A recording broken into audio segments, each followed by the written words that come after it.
Kerala Congress M അന്വേഷണം വലിയ തിരിച്ചടിയാണ്. നേരത്തെ വലിയ നല്ല മുന്നിട്ടുണ്ടായിരുന്നു. ജോസ് കെ മാണിയെ അല്ലെങ്കിൽ കേരള കോൺഗ്രസ് എം UDF-ലേക്ക് വേണമെന്ന ആവശ്യം അവിടെ ശക്തമാവുകയാണ്. എന്താണ് പാർട്ടിയുടെ നിലപാട്? ഞാനെൻ്റെ നിലപാട് നേരത്തെ തന്നെ സംസാരിച്ചിരുന്നു. കേരള കോൺഗ്രസ് പാർട്ടിക്ക് ഒറ്റ നിലപാടാണ്, അത് ഇടതുപക്ഷത്തിനോടൊപ്പമാണ്. ആ നിലപാട് ഞങ്ങൾ ഉറച്ചു നിൽക്കുന്നു. പിന്നെ ഈ തെരഞ്ഞെടുപ്പിൽ എപ്പോഴും ചർച്ചാ വിഷയവും പാലായും തൊടുപുഴയൊക്കെ ആണല്ലോ. അവിടെ വില കരിഞ്ഞു പോയി, ഇതൊക്കെയാണല്ലോ സംസാരം. നിങ്ങളെടുത്ത് പരിശോധിക്കണം. പാലാ മുനിസിപ്പാലിറ്റിയിൽ കഴിഞ്ഞ പ്രാവശ്യം 10 സീറ്റുകളിലാണ് ഞങ്ങൾ വിജയിച്ചത്, 2 ചിഹ്നത്തിൽ. അത് ഈ പ്രാവശ്യവും 2 ചിഹ്നത്തിൽ ജയിച്ചത് 10 സീറ്റുകൾ 2 ചിഹ്നത്തിൽ വിജയിച്ചു എന്ന് പറഞ്ഞാൽ സിംഗിൾ മജോറിറ്റിയുള്ള പാർട്ടി കേരള കോൺഗ്രസ് എം തന്നെയാണ്. അത് 1. 2, പാലാ നിയമസഭാ മണ്ഡലത്തിൽ എൻ്റെ കയ്യിലൊരു കണക്കുണ്ട്, നമ്മളെ കാണിക്കാം. നിയമസഭാ മണ്ഡലത്തിൽ 2198 വോട്ട് ലീഡ് LDF-നാണ്.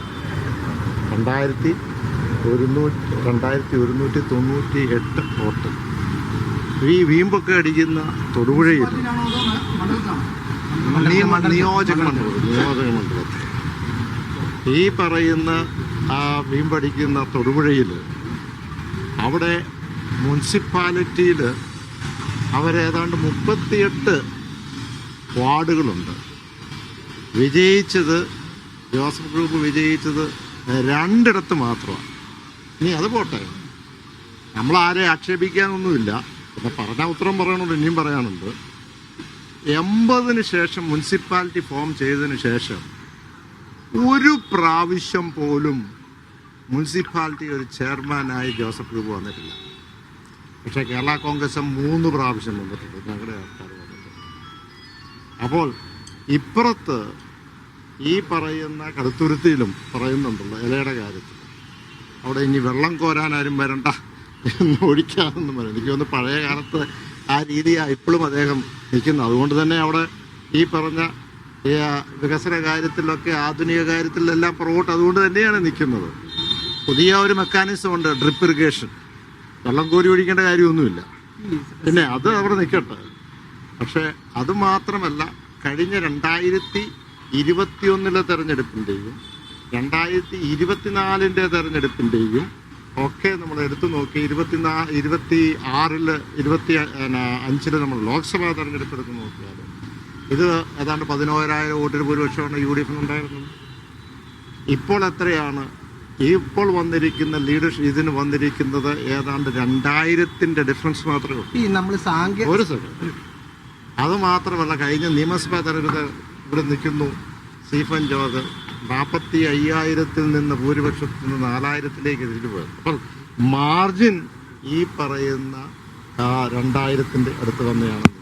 ഇത് സംഘടനാപരമായി ഇന്ന് കേരള കോൺഗ്രസ് എങ്ങനെ കിട്ടേണ്ട സീറ്റുകൾ അല്ലെങ്കിൽ വോട്ടുകൾ ലഭിച്ചിട്ടുണ്ട്. ഈ പാലാ നിയമസഭാ മണ്ഡലത്തിൽ ജില്ലാ പഞ്ചായത്തുമായി ബന്ധപ്പെട്ട 4 അതിൻ്റെ അതിർത്തിയിൽ വരുന്ന 4 ജില്ലാ പഞ്ചായത്തുകളാണുള്ളത്.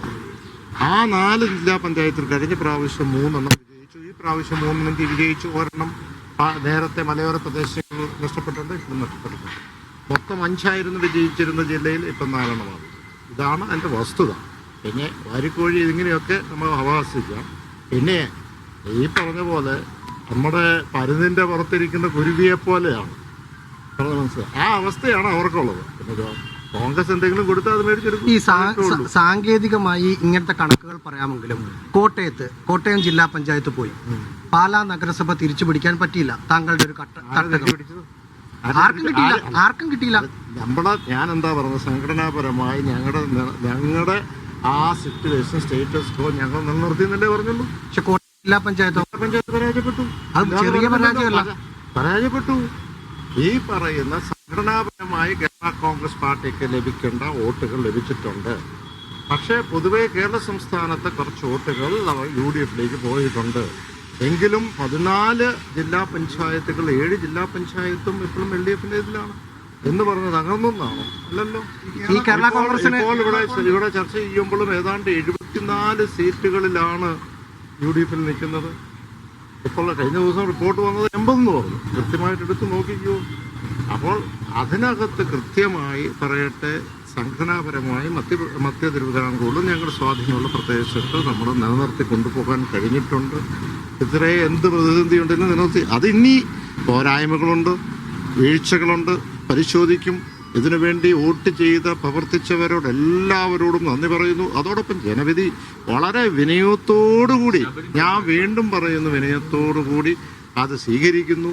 എന്താണ് ഇതിൻ്റെ വീഴ്ചകൾ പറ്റിയത് പൊതുവായിട്ട് സംസാരിച്ചെങ്കിലും ബാക്കി കാര്യങ്ങൾ ഇവിടെ LDFന്റെ കൺവീനർ സംസാരിക്കും. അതിന്റെ കൂടുതൽ ഡീറ്റെയിലേക്ക് UDF വീണ്ടും അതായത് പരാജയപ്പെട്ടിട്ടും തദ്ദേശ തെരഞ്ഞെടുപ്പിന് മുമ്പ് ക്ഷണിച്ചതുപോലെ തന്നെ ഇപ്പോഴും നിങ്ങളെ ക്ഷണിക്കുന്നുണ്ട്. അതിനകത്ത് എല്ലാ ഉത്തരവുണ്ടല്ലോ. ഞാൻ ഇപ്പൊ സംസാരിച്ച് സബ്സ്റ്റാൻഷിയേറ്റ് ചെയ്യല്ലേ. താങ്കൾ പറഞ്ഞ ആ കാര്യത്തിൽ ഞാൻ പറഞ്ഞ അതിൽ സബ്സ്റ്റാൻഷിയേറ്റ് ചെയ്യുന്നതാണ് ആ ചോദ്യം. അതിനകത്തെല്ലാം ഉണ്ട്. ആ ഉത്തരത്തിൽ എന്താണ്? സംഘടനാപരമായി കേരള കോൺഗ്രസ് എമ്മും എപ്പോഴും ശക്തി ആർജിച്ചിട്ടുണ്ടെന്നുള്ളതാണ്. CPI സംസ്ഥാന സെക്രട്ടറി പറഞ്ഞത് മധ്യ തിരുവിതാംകൂറിലും മലപ്പുറത്തും തിരിച്ചടി നേരിട്ടു എന്നാണ്. അപ്പൊ താങ്കളുടെ പാർട്ടിക്ക് അവിടെ ബേസ് ഉണ്ട്, അവിടെ ഈ നമ്പറും അങ്ങ് പറഞ്ഞു. പക്ഷേ ആ ഗുണം മുന്നണി കിട്ടിയിട്ടില്ല താങ്കളുടെ പാർട്ടി ഉള്ളതുകൊണ്ട്. അതെന്തുകൊണ്ടാണ് സംഭവിച്ചത്? ഞാൻ പറഞ്ഞല്ലോ, അവിടെ ഏറ്റക്കുറവുകൾ എല്ലാ ജില്ലകളിലും വന്നിട്ടുണ്ട്. ആ ഏറ്റക്കുറവുകൾ സംഘടനാപരമായി കേരള കോൺഗ്രസ് നിലനിർത്തി പോയിട്ടുണ്ട്. LDF ആയിട്ട് നമ്മൾ നോക്കുമ്പോൾ ചില കുറച്ചുകൾ അവിടെ ഇവിടെ വന്നിട്ടുണ്ട്. അതെന്താണെന്ന് പരിശോധിക്കും. LDF ഉറച്ചു നിൽക്കും. LDF പുറത്ത് നിൽക്കാണ് ഇവിടെ പോയത്. അത് ആ കാര്യങ്ങൾ എന്താണ് എന്നുള്ളത് തീർച്ചയായിട്ടും പരിശോധിക്കും. അതിൻ്റെ ചർച്ചകൾ എന്താണെന്നുള്ളത് LDF കൺവീനർ സംസാരിക്കും. ഡീറ്റെയിൽ ആയിട്ട് അടുത്ത ദിവസങ്ങളിൽ ഒന്നുകൂടെ യോഗം ഉണ്ടാവും. UDFിലേക്കില്ല എന്ന് അസന്ദിഗ്ധമായി പ്രഖ്യാപിക്കുകയാണ് ജോസ് കെ മാണി. വലിയ തിരിച്ചടിയൊന്നും തെരഞ്ഞെടുപ്പിൽ ഉണ്ടായിട്ടില്ല എന്നാണ് ജോസ് കെ മാണിയുടെ വിലയിരുത്തൽ. അതേസമയം ജോസഫ് വിഭാഗത്തിന് വലിയ വിജയമുണ്ടായെന്ന അവകാശവാദത്തെ അദ്ദേഹം പരിഹസിച്ച് തള്ളുന്നു. പരുന്തിന്റെ മുകളിലിരിക്കുന്ന കുരുവിയുടെ അവസ്ഥയാണ് ജോസഫിന് എന്ന് പറയുന്നു. തൊടുപുഴയിൽ 2 മാത്രമാണ് ജോസഫ് ഗ്രൂപ്പ് ജയിച്ചതെന്നും ആക്ഷേപിക്കുന്നു അദ്ദേഹം.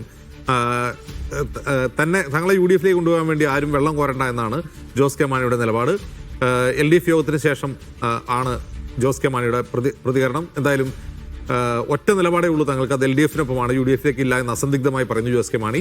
മുന്നണി വിപുലീകരണത്തെക്കുറിച്ചുള്ള UDFിലെ ചർച്ചകൾ നടക്കുന്നതിനിടെയാണ് ജോസ് കെ മാണിയുടെ ഈ പ്രതികരണം. പാലായിൽ ഉൾപ്പെടെ തങ്ങൾക്ക് തിരിച്ചടി ഉണ്ടായിട്ടില്ല എന്നാണ് ജോസ് കെ മാണിയുടെ വിലയിരുത്തൽ.